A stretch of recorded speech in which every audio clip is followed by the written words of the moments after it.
আর একটা নতুন ভিডিওতে সকলকে স্বাগত জানাই। আর এখন বাজে সকাল 11টা, রান্না করছিলাম, রান্না করতে করতে ভিডিওটা শুরু করলাম।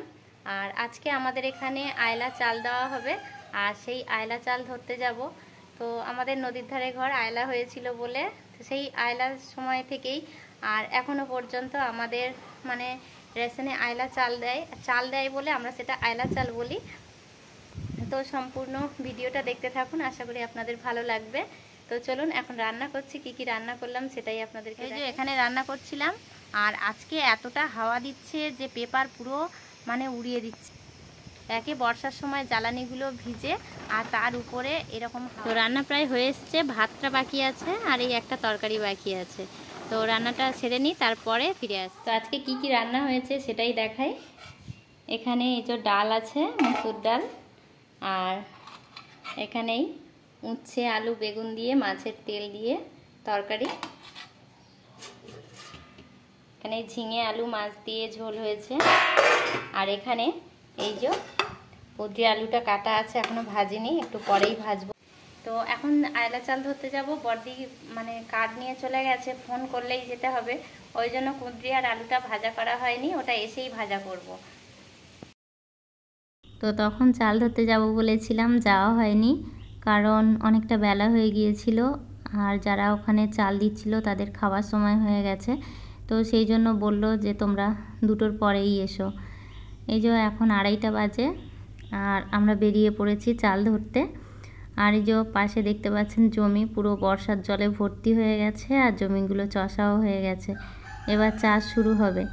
তো বৃষ্টির কারণে এখানে অনেক দিন প্রায় 10-12 দিন আগে চালটা দেওয়ার কথা ছিল, এখানে 10-12 দিন পরে চালটা দিচ্ছে। তো এত বৃষ্টি হচ্ছিল যে চাল দেওয়ার জায়গা পাচ্ছিল না। আমাদের শুকনোর সময় রাস্তার পাশে পেপার উপরে পেপার ছাউনি দিয়ে ওখানে চাল দেওয়া হয়, কিন্তু সে জায়গাটা এত কাদা হয়ে গেছে যে সেখানে আর চাল দেওয়া যাবে না। সেই জন্য এখানে একটা দোকান ফাঁকা পড়েছিল, সেই দোকানের মধ্যেই চালটা আজকে দেওয়া হচ্ছে। তো সুন্দরবনে নদীর বাঁধ ভেঙে আয়লার সময় প্রচুর ঘর বাড়ি চাষের জমি কিন্তু নষ্ট হয়ে গিয়েছিল, আর তারপর থেকে রেশনে এই ফ্রিতে চালটা দেওয়া হচ্ছে, যেটা আমরা আয়লা চাল বলি। তো প্রত্যেকটা মানুষ কিন্তু এই চাল আমাদের এখানে পায়। আমাদের এখানে বলে না, পুরো সুন্দরবন এলাকার মানুষ এই কিন্তু আয়লার চাল পায় প্রত্যেকেই। দেখুন কতটা করে চাল পায়। আর আমি একা সাইকেলে তুলতে পারবো না বলে ওখানে একটা ভাইকে বললাম একটু তুলে দাও, তো সেই ভাইটা তুলে দিল। আর এই যে আমি চলে যাচ্ছি।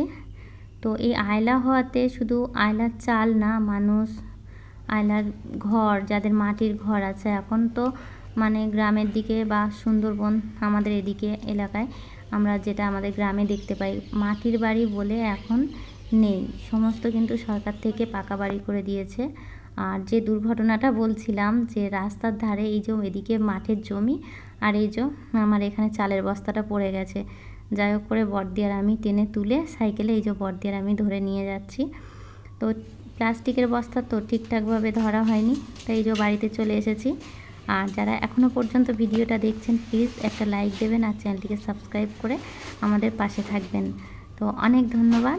আর এই দেখুন আটাও দিয়েছে, 8 প্যাকেট আটা।